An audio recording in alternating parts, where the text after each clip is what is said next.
Anda kembali di Breaking News Kompas TV. Kita masih bersama dengan Bung Joy dan Bung Isnan. Bung Isnan, kita lanjutkan tadi soal pemetaan pemain menjelang kualifikasi Laga Piala Dunia di bulan Maret. Akan seperti apa kira-kira Bung Patrick Kluivert akan bisa memetakan kekuatan-kekuatan baik itu dari diaspora maupun juga dari pemain lokal? Ya, saya rasa ya tidak banyak yang harus dilakukan ya. Apa yang sudah ada di tim yang sebelum dibangun Sintayong, mungkin itulah yang terbaik. Ya, yang tadi ini kita bahas, yang saya sampaikan tadi, mungkin dia mempertajam lagi di lini depan kita, pemain-pemain yang sudah ada, mungkin bisa diberikan kesempatan lagi, karena kan kesulitan kita, kendala kita yang tadi disampaikan Bung Joy dan saya juga tadi kan, kelemahan kita kan di lini depan. Di lini depan. Ya, mudah-mudahan Kluivert bisa membaca situasi ini dan bisa memperbaiki.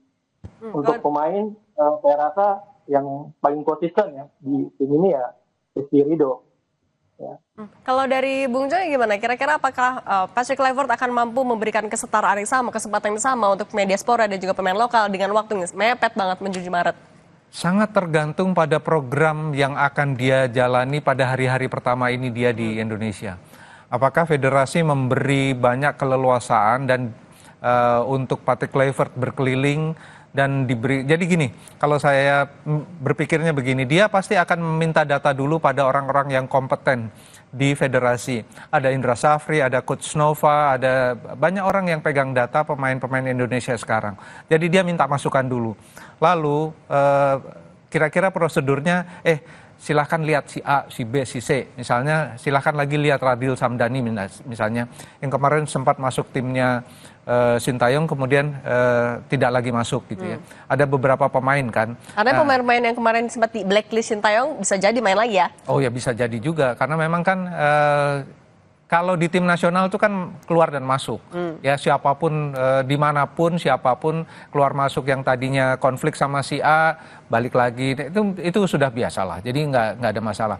Problemnya adalah apakah pemetaan dan fooding bahan yang diberikan oleh tim Indonesia, apakah itu Indra Safri atau siapapun, itu mampu meyakinkan dia, oke, saya mau lihat si A, saya mau lihat si B. Karena dia tidak bisa hanya menerima data, dia harus melihat pertandingan Liga 1 gitu loh. Kalau waktunya ada dan kalau ada kemauan juga atau ada perintah dari federasi. Kalau tidak ada perintah, dia akan melakukan hal yang paling simple, yaitu sekarang dia maintain yang sudah ada. Dia nggak perlu nambah-nambah lagi karena dia tahu kan recordnya juga gitu loh. Jadi record yang sudah dipegang oleh Sintayong dia tahu kan gitu loh. Jadi dia tinggal melihat raportnya pemain lokal yang ada di timnya Sintayong, raportnya Asnawi, Marcelino Ferdinand, Pratama Arhan, Ramadan Sananta, Hoki Caraka. Dia akan lihat raportnya. Lalu dia kemudian bilang, oke, saya akan benahi ABCD, si A, ABCD. Nah, kalau dia mau nambah, dia butuh misalnya dia lihat, kalau saya misalnya, ini Asnawi kok permainannya tidak terlalu, grafiknya tidak naik ya, gitu loh. Adakah alternatif pemain di posisinya Asnawi? Dia akan tanya sama Indra Safri, gitu loh. Siapa kira-kira penggantinya? Kandidatnya siapa aja? A, B, C, D. Oke, saya mau lihat. Nah, itu kan tergantung dari programnya Kluivert di Indonesia saat ini gitu loh. Apakah dia besok akan mulai berkeliling atau dia masih ada urusan dengan urusan PR dan macam-macam untuk dalam tanda kutip jualan timnas gitu kan, nggak ada yang tahu karena belum diumumkan juga dia mau apa di sini. Lalu berapa lama dia ada di sini. Cuma memang kalau kita lihat dari keseluruhan skuad yang ada, harus kita akui memang butuh beberapa penambahan.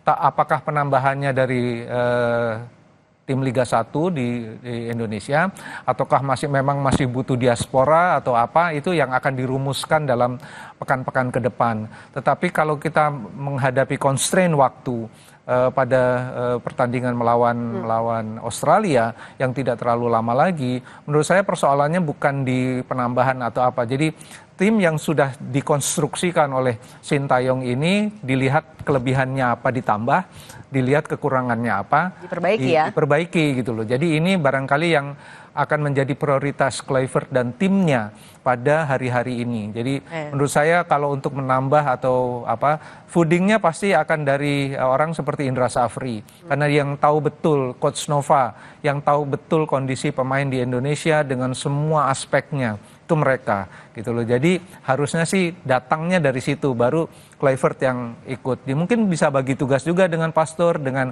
Lanzat. Jadi harusnya sih kerjasamanya seperti itu ya. Ngumpulin bekalnya dulu. Nah kalau Bung Isnan, kan yang juga sebenarnya bisa jadi dibilang tantangan ya, adalah karena nanti di kualifikasi Piala Dunia, publik sepak bola ini udah punya perbandingan ketika Indonesia lawan Australia seperti apa, hasilnya imbang, lawan Tiongkok, lawan Jepang dan juga lawan Bahrain udah ada nih. Nah untuk biar bisa menang, memuluskan tiket Indonesia menuju Piala Dunia, kira-kira di waktu yang singkat ini Patrick Kluivert mendingan mengadaptasikan formasi dan juga strateginya Sintayong, atau ya bisa jadi dia merubah total?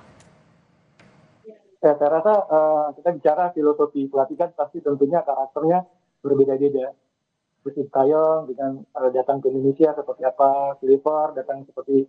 Tentu yang paling penting adalah pemahaman pemain. Bagaimana pemain bisa cepat menangkap game plan dari apa yang dimauin Coach Kluivert. Saya rasa ini yang penting. Bagaimana pemain bisa nanti mengaplikasikan dengan cepat. Saya rasa dan tidak mungkin juga pemain juga akan cepat beradaptasi ya. Karena kita tahu pertandingan nanti juga pasti kita main JOW ya.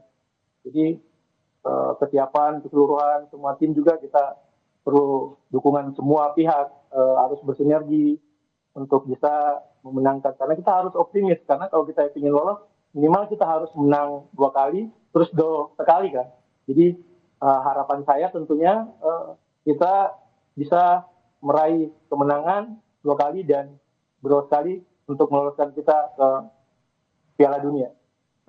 Bung Joy, Ketua Umum PSSI Erick Thohir bilang kalau misalnya untuk di kualifikasi yang sekarang nih ya pintunya masih terbuka lebar, tapi akan jadi tantangan yang beda sekali ketika kita lolos ke kualifikasi babak selanjutnya. Menurut Anda apa yang bisa dimaksimalkan oleh Patrick Kluivert untuk ya biar di babak selanjutnya pintu itu masih terbuka lebar?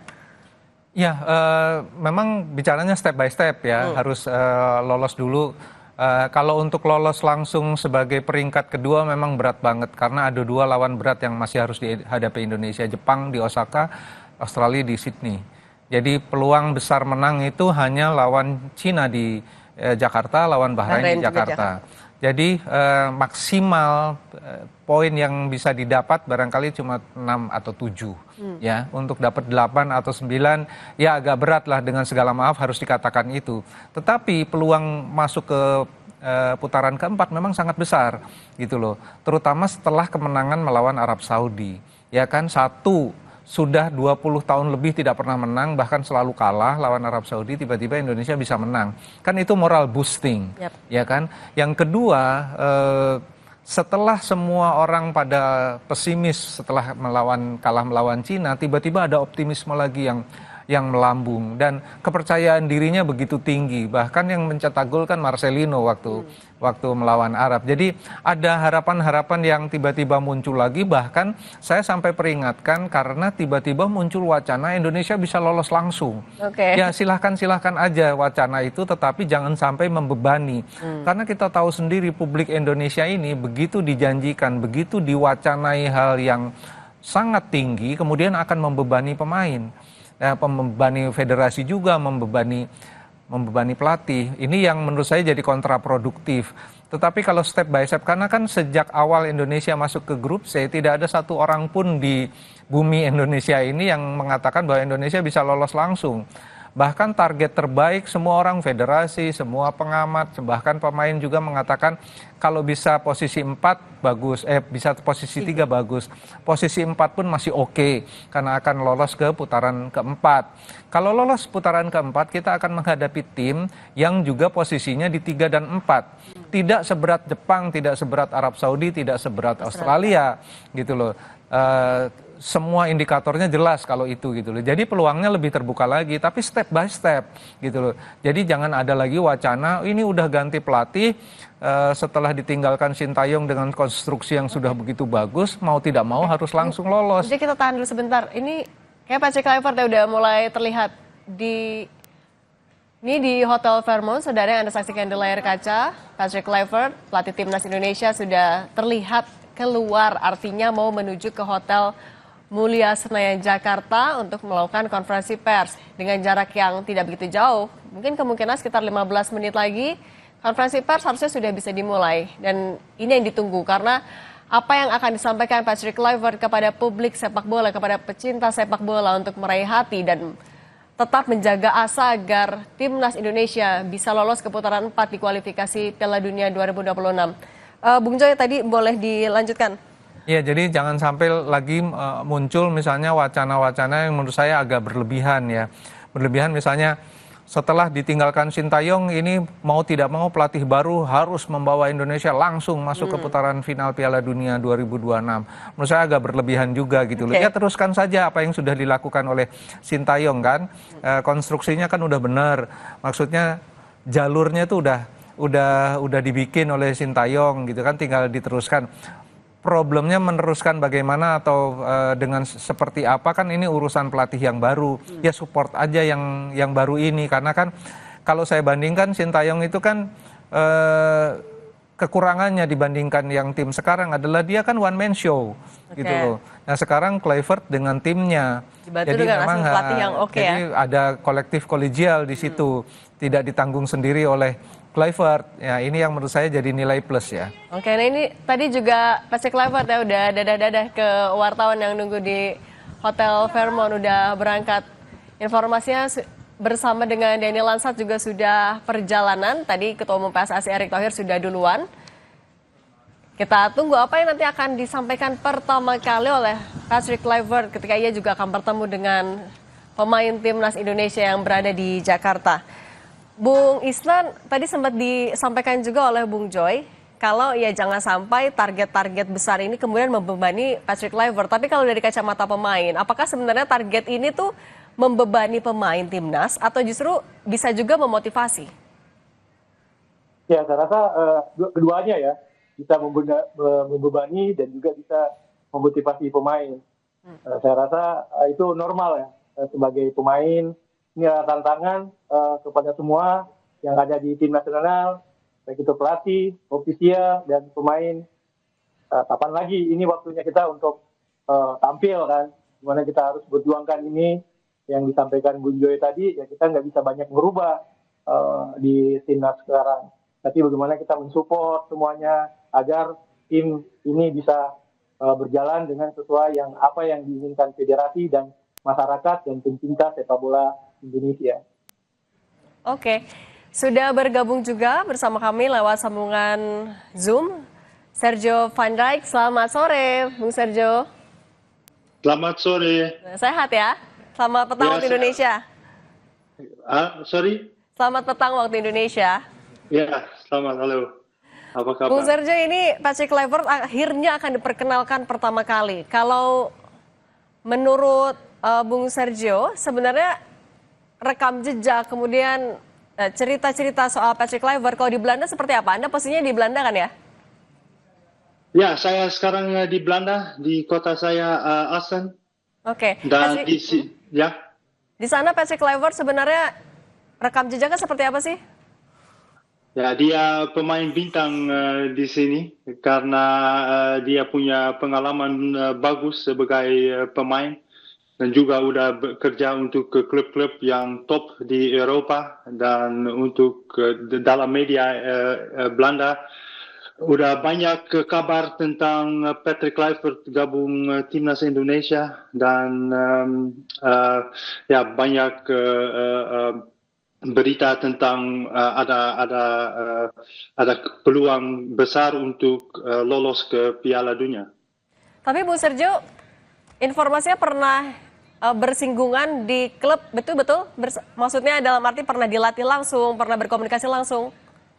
Ya, karena saya udah pernah kerja bersama Patrick Kluivert waktu saya main di Brisbane Roar dan ya dia bisa komunikasi dia baik sekali dengan pemain-pemain dan dia juga punya pengalaman sebagai striker dan mungkin untuk timnas Indonesia itu yang paling bagus juga untuk memperbaiki serangan ke gawang lawan.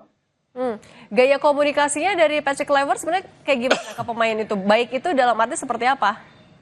Ya, itu baik. Ya, ada banyak pemain diaspora ya, asal Belanda yang ikut timnas. Ya, komunikasi dalam bahasa Belanda itu pasti lebih gampang. Tapi Inggris bisa juga. Dan komunikasi dia sebagai orang normal. Kadang-kadang ada pemain bintang yang sedikit ya bilang apa ya arogan, tapi dia bisa omong dan bercanda sama semua pemain dan itu penting karena itu juga bisa bermotivasi pemain-pemainnya. Bung Sergio kan tahu betul bagaimana gaya kepelatihan dari Patrick Kluivert. Anda juga tahu seperti apa ekosistem bermain sepak bola di Indonesia, di Asia. Gimana caranya agar bisa beradaptasi Patrick Kluivert secara cepat? Ya, sekarang apa yang penting Patrick Kluivert sekarang harus berkumpul sama staff secepatnya untuk belajar tentang taktik lawan Bahrain dan Australia. Dan dia harus beradaptasi dengan budaya lokal untuk secepatnya bisa mengerti pemain-pemain, sistem permainan dan apa yang penting juga menghormati tradisi karena akan membantu dia mendapatkan percayaan dan motivasi dari tim dan staff, tapi juga dari pecinta sepak bola Indonesia. Oke, dan tadi juga tampak di layar kaca Kompas TV tampaknya sudah tiba ya mobil dari pelatih timnas Indonesia Patrick Kluivert bersama dengan asisten pelatih Daniel Lansat. Tadi di layar kaca Kompas TV tampaknya sedang dalam proses disambut oleh Ketua Umum PSSI Erick Thohir. Berarti sebentar lagi ya. Maksimal 4:30 harusnya konferensi pers perkenalan Patrick Kluivert kepada publik di Indonesia akan dimulai. Kalau dari Bung Sergio, tadi komunikasi kan itu juga sebenarnya jadi kunci. Tapi kan juga membangun chemistry dengan pemain-pemain. Kalau diaspora bahasanya sama kurang lebih. Tapi untuk pemain di liga, pemain lokal, apa yang bisa dilakukan untuk bonding chemistry ini lebih cepat? Ya dia harus belajar cepat, tapi karena itu saya bilang dia harus berkumpul sama staffnya karena staffnya bisa bantu dia untuk mengerti gaya dan sikap pemain lokal. Beradaptasi dan paham betul gaya dari pemain lokal. Kalau Bung Isnan gimana? Itu akan menjadi kunci juga kah yang akan bisa mempercepat proses perkenalan PDKT-nya lah dengan pemain-pemain lokal? Ya, yang tadi dari awal kan kita sudah sampaikan tentu adaptasi sangat penting buat seorang pelatih untuk membangun sebuah tim. Apalagi kan yang kata Sergio Fendik tadi kan juga mengenal budaya kita, budaya Indonesia. Tapi itu bukan kendala karena kita tahu kan nanti staf di tim nasional akan sangat membantu untuk bersinergi, untuk menyampaikan apa-apa hal-hal yang harus ditingkatkan dalam tim ini, apa yang diperbaiki dalam tim ini. Saya rasa ya harus ada komunikasi yang intens, dialog-dialog yang terus dilakukan coach Patrick Kluivert bersama para staf dan ofisial di timnas Indonesia. Oke. Saya mau ke Bung Joy. Bung Joy, sebenarnya faktor kunci agar Patrick Kluivert akan bisa membuktikan juga kepada publik bahwa dia adalah pilihan tepat sebagai pelatih timnas Indonesia. Apa yang jadi faktor kuncinya? Faktor kuncinya pertandingan di Sydney. Australia yang pertama ya? Pertama itu. Jadi kalau ditarik ke belakang sebelum pertandingan itu ya bagaimana dia membuat tim ini percaya bahwa dia memang pelatih yang bisa diandalkan. Ya kan untuk mengatakan bahwa saya pelatih yang bisa diandalkan kan nggak hanya baca CV. Pemain-pemain itu juga tahu CV-nya Kluivert, tapi mereka juga tahu Kluivert pemain legendaris gitu loh. Jadi itu modal dia. modal bahwa dia pasti disegani. Seperti ketika Zinedine Zidane masuk ke Real Madrid, semua orang tahu siapa Zinedine Zidane kan. Reputasi pelatihnya juga menurut saya kan ya hampir sama lah gitu ya. Bahkan menurut saya banyak pelatih yang datang ke satu tim atau satu negara tuh memang lebih membawa reputasinya sebagai pemain, bukan sebagai pelatih. Nah, ini yang barangkali menjadi modalnya Kluivert. Tetapi kalau ditanya faktor kuncinya, ya kuncinya pertandingan di Sydney, karena itu akan jadi walaupun menurut saya kalaupun kalah ya di Sydney itu tidak menjadi kata akhir gitu ya, karena masih ada pertandingan yang harus dia buktikan di Indonesia melawan Bahrain. Nah kalau melawan Australia bisa memetik poin, melawan Bahrain bisa menang, semua kesana akan lancar. Nah jadi ini yang paling krusial. Nah faktor krusial yang tidak boleh miss apalagi ya persiapannya. Dan persiapan yang paling penting itu adalah 7 hari menjelang pertandingan melawan Australia. Nah pertandingan melawan Australia 7 hari tersebut adalah mungkin menurut saya, dugaan saya itu adalah untuk pertama kalinya tim ini berkumpul secara utuh. Ya, tim yang diaspora maupun tim yang pemain lokal maupun tim orang Indonesia yang go abroad. Ini yang saya kira faktor kuncinya. Ini juga sambil kita lihat di layar kaca tadi Patrick Kluivert mengikuti sesi foto bersama. Dan sekarang sudah masuk ke ruang konferensi pers. Ini yang betul-betul ditunggu. Ini juga sudah siap ya tampaknya. Artinya tinggal menunggu Ketua Umum PSSI Erick Thohir, Patrick Kluivert, pelatih Timnas Indonesia. Begitu juga dengan asisten pelatih Daniel Lassat yang kemarin sudah tiba di Indonesia juga untuk diperkenalkan pertama kali secara resmi ke publik sepak bola atau juga ke masyarakat secara umum yang menunggu-nunggu seperti apa pembuktian akan bisa mereka lakukan. Mau ke Bung Sergio, tadi Bung Joy sempat menyebutkan kalau salah satu kuncinya adalah bisa menjaga kepercayaan dari tidak hanya publik tapi juga ke pemainnya sendiri. Nah dari kacamata pemain juga, untuk menjaga kepercayaan pemain tuh apa yang harus ditunjukkan oleh pelatih? Ya, harus penting kalau pemain harus percaya sama pelatih. Tapi apa yang tadi udah disampaikan, Patrick Kluivert dia adalah pemain legendaris dan pasti banyak pemain punya respect untuk dia. Dan juga sebelum pertandingan lawan Australia cuma ada berapa hari, 7 hari untuk persiapan. Yang penting dia perlu fokus memotivasi para pemain untuk memberikan yang terbaik secara mental maupun fisik. Tapi ya tidak ada banyak waktu untuk siapkan tim. Kalau dari Bung Isnan, menjaga kepercayaan pemain itu apa yang harus dilakukan oleh pelatih?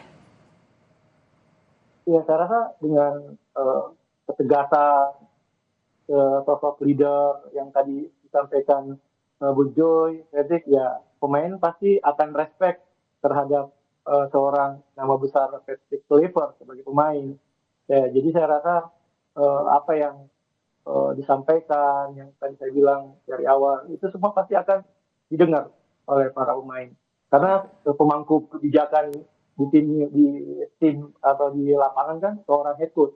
Jadi saya rasa tidak ada masalah, pemain semua pasti akan mensupport apa yang terbaik. Selamat sore, pemain Bapak Ibu tamu undangan, mengaplikasikan taktikal, strategi, game plan semua yang nanti akan disampaikan oleh Kluivert. Respect is earned ya. Nanti juga apabila ia bisa melakukan pembuktian ke pemain, ke publik, itu juga nanti kepercayaan akan muncul. Patrick Kluivert dan Ketua Umum PSSI sudah di dalam ruangan, sedang menyanyikan lagu kebangsaan Indonesia Raya.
Hadirin dipersilakan untuk duduk kembali. We invite all of our guests, friends from the media to please take your seats.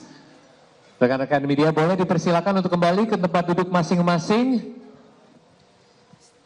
Assalamualaikum warahmatullahi wabarakatuh. Selamat sore dan selamat datang di press conference tim pelatih Timnas Indonesia.